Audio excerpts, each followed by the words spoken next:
कैसे आप लोग दो चर वाले रैखिक समीकरण में बतला दिए थे प्रश्न वाली 3.1 3.2 में आज बतलाएंगे संगत और असंगत दो चर वाले रैखिक समीकरण में प्रतिच्छेदी संपाती और समांतर कौन है। पहला में कहता कक्षा 10 के विद्यार्थी 10 विद्यार्थी कक्षा 10 के 10 में 10 बच्चा है। कहता एक गणित की पहेली प्रतियोगिता में भाग लिया। यदि लड़कियों की संख्या लड़कों से 4 अधिक है, मतलब लड़की 4 अधिक है लड़कों से, प्रतियोगिता में भाग लिए गए लड़कों और लड़कियों की संख्या ज्ञात कीजिए। आइए इस सवाल को देखते हैं। लिख देंगे पहले यहाँ पे हल, यहाँ पे लिखेंगे माना कि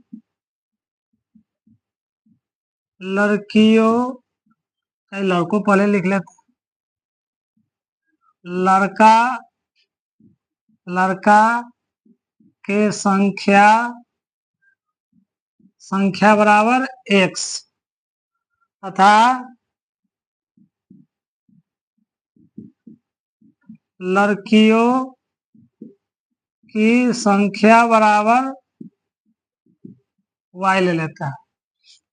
प्रश्न से कह रहा है कि कक्षा 10 में 10 विद्यार्थी हैं, लड़का और लड़की मिला के दे दिया कितना 10 विद्यार्थी है। ये समीकरण 1 हो गया। फिर कह रहा है कि लड़कियों की संख्या लड़कों से 4 अधिक है, यानी यहाँ पे लड़का बराबर लड़की। कहता है लड़की 4 अधिक है लड़का से, तो यहाँ पे 4 कर दिए। यहाँ पे x बराबर सीधा लाएंगे तो माइनस वाई बराबर 4, ये समीकरण 2 हो गया। आइए वैसे विलोपन विधि से इसको बना सकते हैं, लेकिन इसको बनाना ग्राफ ये विधि से लिखेंगे। समीकरण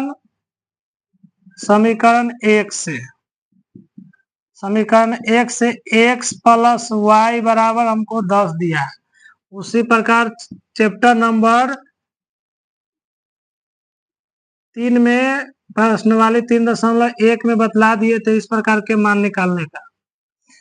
इसको लिख देंगे एक लाइन और, x बराबर 10 माइनस वाई। यहाँ पे y के मान अगर 5 रखते हैं तो x के मान अपने आप 5 आ जाएगा। y का मान अगर 6 रखते हैं, यहाँ पे 6 रखेंगे तो 10 में से 6 जाएगा तो x बराबर 4 आ जाएगा। यहाँ पर 4 रखेंगे तो y के x के मान कितना जाता है 6 आ जाएगा।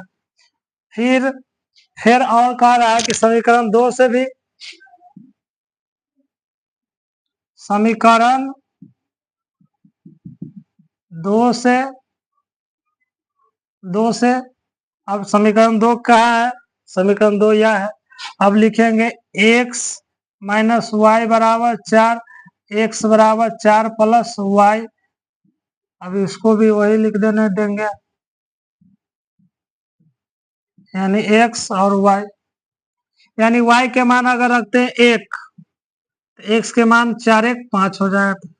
यहाँ पे रखेंगे 2 तो x के मान कितना हो जाएगा 6। यहाँ पे 3 रखेंगे तो y के मान अगर 3 रखते हैं तो 4 3 7, यहाँ पे 2 रखते हैं तो 6 हो जाता है। इसको ग्राफ में बनाइएगा।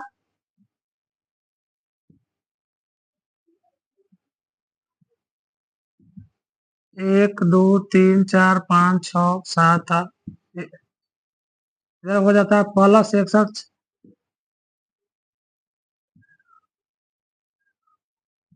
इसको काटिएगा तो शायद आता है x बराबर आता है, यानी लड़का की संख्या आता है 3, यानी इस पर कटेगा 1 2 3, यानी इधर। और y पर आता है कितना 7, यानी यहाँ पर 1 2 3 4 5 6 7, यानी यहाँ पे आकर कोई ना कोई विधि से यहाँ पे करता होगा, तब x के मान आ गया हमको 3 और y के मान आ गया। नहीं लड़का की संख्या आ जाए कितना, लड़का की संख्या 3 और लड़कियों की संख्या हो जाए कितना 7। तो अगर लड़का से 4 अधिक है तो 4 3 7, तीन दोनों मिला के कितना 10 हो जाता है। यही हम लोगों का आंसर था। आइए एक का दूसरा नंबर क्वेश्चन में कह रहा है कि 5 पेंसिल तथा 7 कलमों का कुल मूल्य कितना है, 50 रुपया है, जबकि 7 पेंसिल और 5 कलम का मूल्य कितना है, 46 रुपया है। तो एक पेंसिल तथा एक पेंसिल का मूल्य तथा एक कलम का मूल्य ज्ञात कीजिए। इसको तो विलोपन विधि से 1 मिनट में ज्ञात हो जाएगा, लेकिन इसको ग्राफीय विधि से दूसरा सवाल में कहता है। बनाएंगे, इसको लिखेंगे हल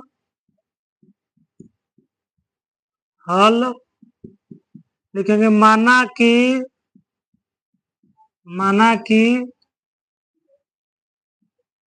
कलम का मूल्य, चाहे एक कलम का मूल्य चाहे कलम का मूल्य लिखो तभी तो, कलम का मूल्य 100 रुपया तथा शुरू में 5 पेंसिल लिखा हुआ था, पेंसिलें लिख देता है, मूल्य सही था।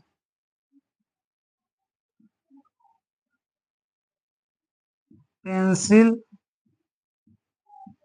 माना कि पेंसिल का मूल्य 100 रुपया तथा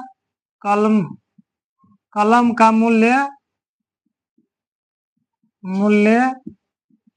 y रुपया है। अब लिखेंगे प्रश्न से कहता है पेंसिल का वो 5 x मान है तो यानी 5x, और दोनों प्लस दोनों को मिलाकर 50 रुपया हुआ।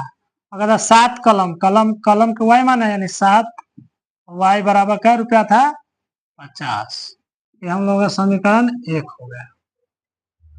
फिर कह रहा है कि 7 पेंसिल, अब पेंसिल का हुआ है 7 गो, कहता कलम का हुआ है, कलम कितना 5 y बराबर कितना है, 46 रुपया। ये हो गया समीकरण 2। अब इसको लिखेंगे समीकरण 1 से। समीकरण 1 में क्या है, 5x प्लस 7y बराबर 50 है। अब इसको लिखेंगे 5x बराबर 50 माइनस 7y बराबर सुधर जाएगा, तब प्लस y तब माइनस 7y हो जाएगा, यानी x बराबर आ जाएगा 50 माइनस 7y बट्टा में 5। अब इसको लिखेंगे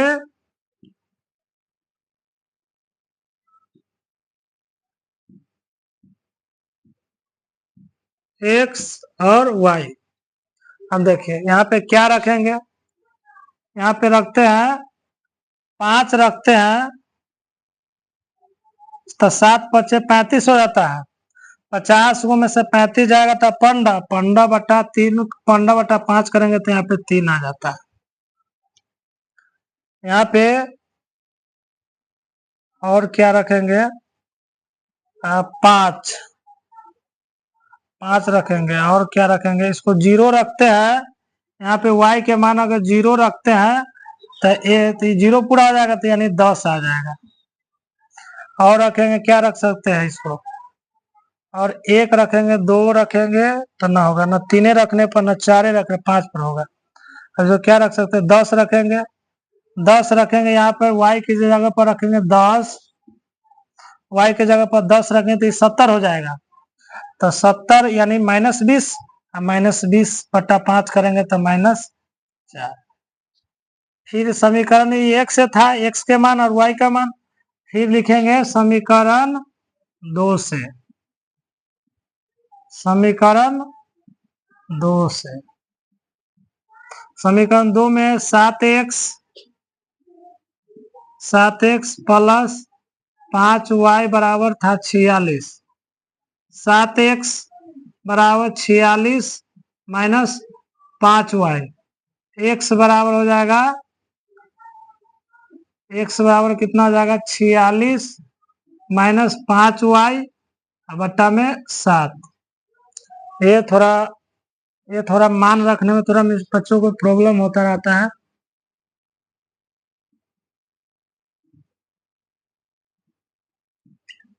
एग्जाम में 2 भी रख दोगे तो चल जाएगा काम, लेकिन 3 रखते हैं यहाँ पे। देखिए क्या रखेंगे, अगर यहाँ पे 1 रखते हैं, ये कितना मान रखे तो यहाँ पे इस 46 में घटाने पर जितना आएगा वो 7 से हमको डिवाइड भाग हो जाना चाहिए। आइए देखते हैं क्या रखेंगे। अगर 46 में कितना रखेंगे, 46 में 5 के जगह क्या पर रखते हैं, कितना 1 रखते थे, 46 में से 5 जाता है तो कितना आता है 41। 41 में 7 से नहीं भाग लगा। 2 रखते हैं तो ये हो जाएगा 10, 46 में से 10 हो जाएगा तो कितना हो जाता है 46 में से 10 36, 7 से नहीं भाग ला रहा है। 3 रखते हैं यानी 46, तो यहाँ पे 46 3 रखेंगे तो 5 3 15 यानी 1, ये हो जाएगा 31, यानी ये भी नहीं लग 7 से नहीं कट रहा है 31। अब क्या रखेंगे, 4 रखते हैं, 5 गुने 4 यानी 5 होगा 20, यहाँ पे 20 रखे तो 26/7 आ जाता है, बटा में खाली आ रहा है तो इसको तोड़ देंगे वो एक माध्यम से और इसको तोड़ देंगे। बटा में 5 किया है ना, बटा में 7, इसको 7x को उधर ले जाते हैं, दूसरा में लेंगे 7x प्लस 5y बराबर 46 है, यही था। अब 5y यहाँ पे रहने देंगे, 5y यहाँ पर रहने देंगे, बराबर इतना लिख दे 46, बराबर से उधर जाने देंगे -7x। अब यहाँ पे लिखेंगे y बराबर 46 - 7x बटा में 5, बतवा उतना ही तभी मान उतना ही आएगा, कटना चाहिए हमको। देखिए 7 चौक यहाँ पे रख देते हैं, कितना 5 रखे थे, 5 50 25 यानी 46 में से 25 घटाएंगे तो 1 और 2 यानी 5 रखने पर आता है, यानी y का मान अगर 5 रखेंगे तो ये हो जाता है 50 25 और 46 में से 25 घटाएगा तो 21, 21 7 से भाग लग जाएगा तो यानी 3 आ गया, एगो हुआ। 5 रखे हैं, अब यहाँ पे 10 रखते हैं, 10 रखेंगे तो कितना हो जाएगा, नहीं होगा, 10 रखेंगे तो ना होगा, 50 25 गुना 50 ना कटेगा। अब 6 रख कर देखते हैं, 6 तो 6 पंचे 30 और 30 46 में से 46 में से 30 घटेगा तो 16/7 ना कट रहा है। और रखे हैं कितना 6 रखे, 7 रख कर देखते हैं, 7 पचे 35 यानी 1 7 पर कितना 7 पचे 35, यहाँ पर 1 आ जाता है, यहाँ पे 1 11/7 आता है, यहाँ भी नहीं होगा। 7 रखते 8 रखे थे 8 7 56 यानी हो जाता है 0 1 10, ये भी नहीं होगा, 10 7 से न कटता है। 8 रख दिए, 9 रखते हैं, 9 पचे 45, ये भी नहीं, 1/7 आ जाता है। 10 रखते हैं तो कटवे ना करता है, 11 रख कर देखते हैं, 11 पचे 55, 55 11 पचे 55 यहाँ पर रखते हैं तो कितना आ जाता है, 1 आ जाता है। 55 में से 46 घटाया तो माइनस में आना चाहिए तो कितना 11, ये भी नहीं कट रहा है। 12 रखते हैं, 12 पंचे 60, कितना रखना पड़ेगा, 12 पंचे 60 और 60 यहाँ पे रखेंगे, 12 पंचे 60, अगर 60 में से 46 घटाएंगे तो कितना आता है 4, यहाँ जाता है कितना 1, यानी देखिए यहाँ पे 12 रखे हैं, 12 रखने पर हमको आता है y के मान 2 ही रख देते हैं, और इसको ग्राफ के माध्यम से इतना में भी रखेगा तभी उतना ही आंसर आएगा, इस समीकरण से बनाइए तभी इस समीकरण से बनाइए फिर भी आंसर हम लोग को उतना ही आएगा। अब इसको ग्राफ के माध्यम से करेंगे, यहाँ पर x ले लेंगे, यहाँ पर x अक्ष ले लेंगे, यहाँ पे y अक्ष ले लेंगे, y डैश एक डैश, ये प्लस में होता है, ये इधर गाड़ी माइनस में होता है, ये प्लस में गाड़ी माइनस में, यानी कोई ना कोई बिंदु पर ये कटेगा, यानी x का मान आएगा तो यानी जहाँ पे कटा हुआ बिंदु आएगा यानी x का मान आएगा हम लोगों को पेंसिल का मूल्य, अगर y का मान आया, y का मान तो कलम का मूल्य हम लोगों को y के मान निकल जाएगा। दूसरा नंबर क्वेश्चन में कहता है ये हमको समीकरण दे दिया है, इसमें एगो प्रतिच्छेद करता है, एगो समांतर होता है, एगो संपाती होता है। आइए इस वीडियो को इसको मतलब सवाल को देखते हैं। इस प्रकार के क्वेश्चन ऑब्जेक्टिव में बहुत सारा आता रहता है बिहार बोर्ड में। देखिए अब जानेंगे कि ये ग्राफ को हम देख लेते हैं। पहले ये ग्राफ है,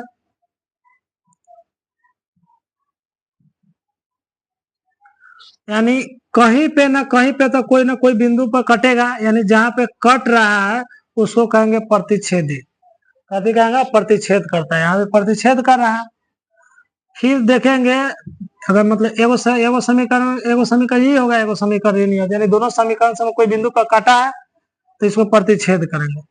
फिर मान लेते हैं अगर दोनों समीकरण से अगर एगो समीकरण ऐसे रहा, अगर फिर एगो समीकरण ऐसे रहा, यानी कहीं नहीं कटेगा, यानी समांतर होगा, तो इसका एक भी हल नहीं होगा। कहीं पर कटवे ना करेगा तो इसका कोई हल नहीं होगा। ये कटा यानी इसका एक हल होगा। एक और होता है एक्स, लिख लीजिएगा एक्स अक्ष, यानी x y, x dash y dash लिख लीजिएगा। अगर मान लेते हैं अगर एगो समीकरण से हमको यहाँ है, इसी रेखा पर हमको फिर दूसरा समीकरण भी मिल रहा है, यानी इसी पर तो इसका कितना हल होगा, इसका अनेक हल होगा। मतलब एगो रेखा पर एगो दूसरा एक समीकरण, एक से एगो रेखा गया, समीकरण दूसरा से भी उसी रेखा पर गया, इसको क्या कहते हैं, संपाती कहते हैं। इसका क्या होगा, मतलब एक हल, इसको कहेंगे प्रतिच्छेद करता हुआ, इसको कहेंगे संपाती, इसको कहेंगे समांतर। ये प्रतिच्छेद करा, इसको कहते हैं संपाती। एक रेखा पर यानी इस रेखा पर यही रेखा फिर गया तो इसको क्या कहेंगे, संपाती कहेंगे। आइए देखिए कैसे पता लगाएंगे कौन प्रतिच्छेद करेगा, कौन समांतर है और कौन संपाती है। देखिए पहला सवाल में देख लेते हैं, यहाँ पे लिखेंगे हल।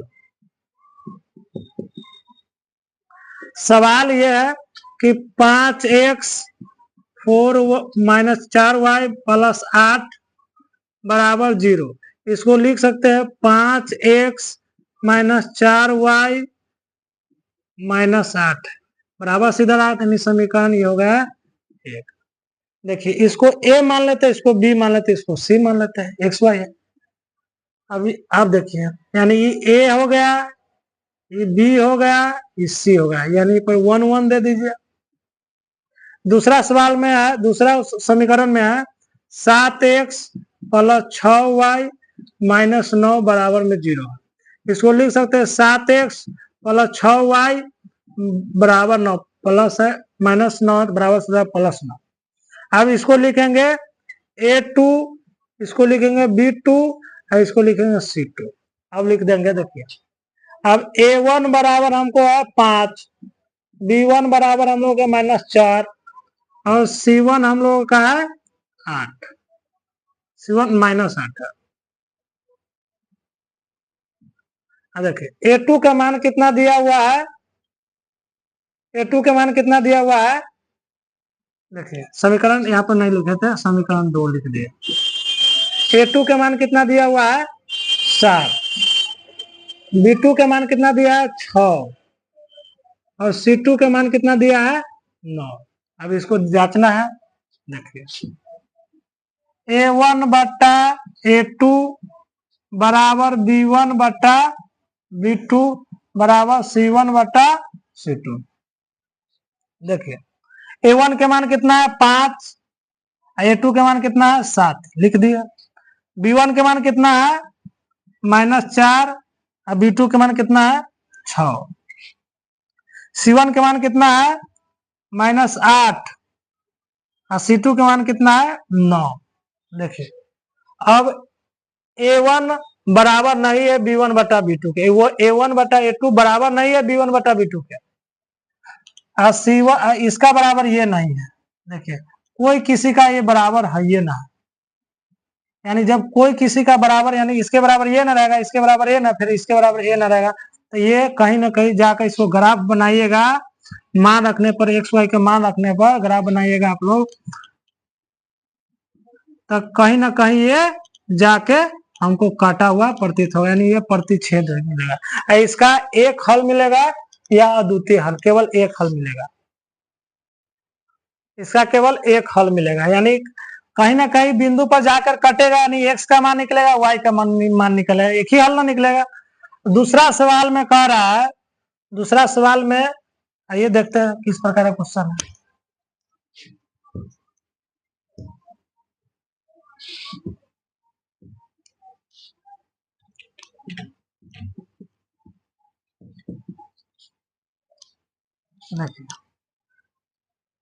दिया हुआ है 9x प्लस 3y प्लस 12 बराबर 0। इसको लिख सकते हैं 9x प्लस 3y बराबर -12। अब ये हो गया समीकरण 1। अब देखिए इसको a1 कितना है, इसको a1 बराबर 9, b1 बराबर 3 और c1 बराबर -12। अब ये लेंगे 18x प्लस 6y प्लस 24 बराबर में है 0।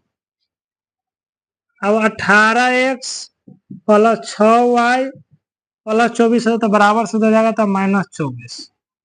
अब इसको लिखें a1 कितना है, a2 कितना है 18, b2 कितना है 6, c2 कितना है -24। अब देखिए यही चीज पर रखेंगे, तुलना करना a1 बटा a2 बराबर b1 बटा b2 बराबर c1 बटा c2। देखिए a1 बराबर 9, a2 बराबर 18 बराबर b1 के मान कितना है 3 और b2 के मान कितना है 6, c1 के मान कितना है -12, c2 के मान कितना है -24। देखिए अब देखिए काटिएगा तो 9 दूना 18 यानी 1/2 आ जाता है। इसको भी काटिएगा तो 1/2, 3 दूना 6, 12 माइनस से माइनस खत्म, यानी 12 दूना 24 का भी 1/2, यानी इसके बराबर ये है, इसके बराबर ये है और इसके बराबर ये है, यानी तीनों बराबर है।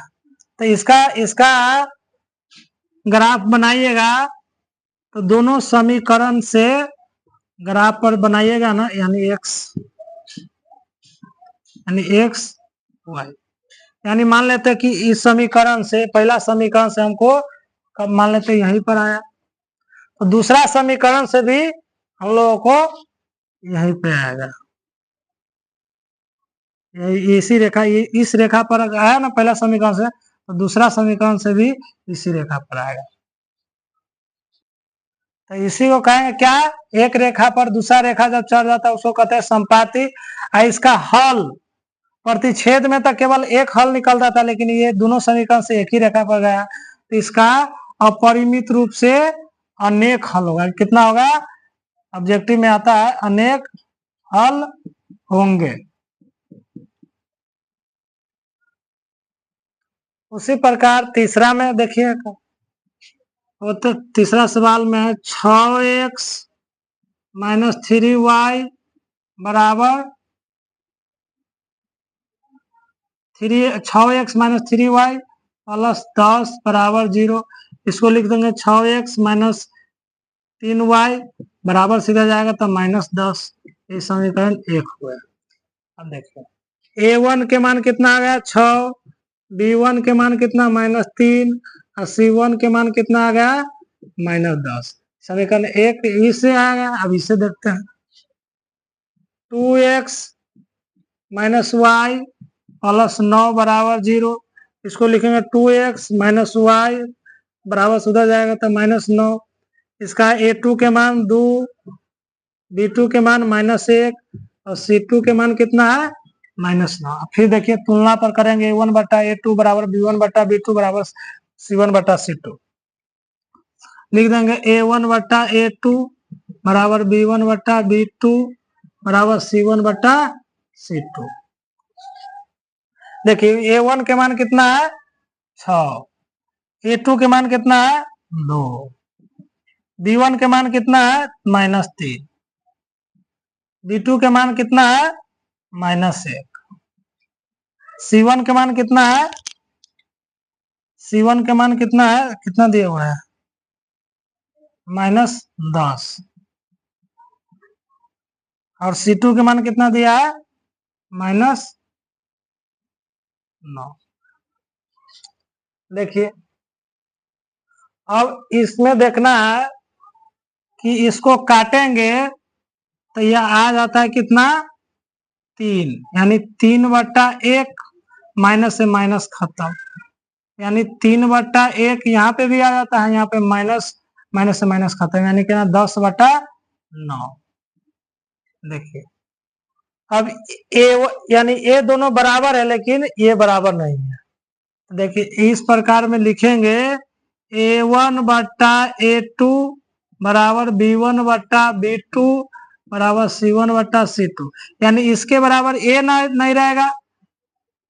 अच्छा इसके बराबर A नहीं रहेगा, तो अगर A मतलब दो चीज बराबर रहेगा, A वो चीज बराबर नहीं, यानी ये दोनों बराबर होना चाहिए, या तो ये दोनों बराबर होना चाहिए, ये दोनों बराबर होगा।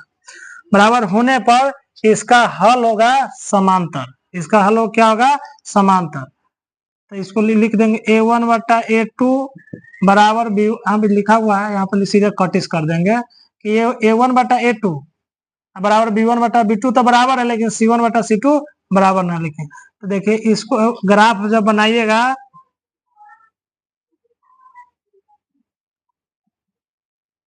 ये x अक्ष y डैश है, इसको x डैश, तो इसको बनाइएगा तो देखिए ई रेखा मान ले समीकरण 1 से, मान ले समीकरण 1 से यहाँ पे गया, तो समीकरण 2 से मान लेते इसके इधर गया, तब ये दोनों क्या हो गया समांतर हो गया, मतलब ये कभी कटेगा नहीं, तो इसका अपरिमित रूप से एक भी हल ना होगा। इसका लिखेंगे कोई हल नहीं होंगे, नहीं होंगे, बना लेगा। आई होप वीडियो समझ में आ गया होगा। प्रश्न वाले 3.2 के क्वेश्चन नंबर 3 से अगले वाले वीडियो में बतलाएंगे।